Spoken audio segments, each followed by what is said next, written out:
Good afternoon mga bakets. Ayan, yung binilad kong kamyas.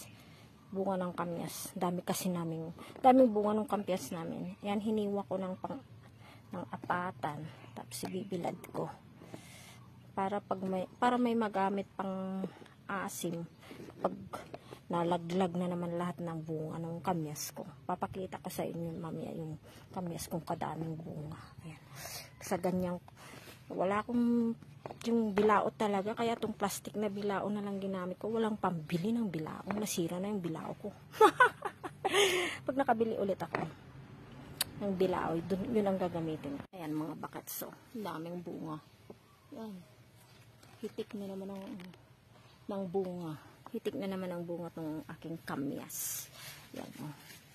Ayan, may nakasabit pa na photos na yellow. Neon photos. Meron pa. Daming nakakabit, oh. Oh. Yan. Ito yung aking kamyas. Nahitik sa bunga. Ayan. Nahuhulog lang. Sino may gusto, kuha lang kayo. Like and follow and share mga bakets.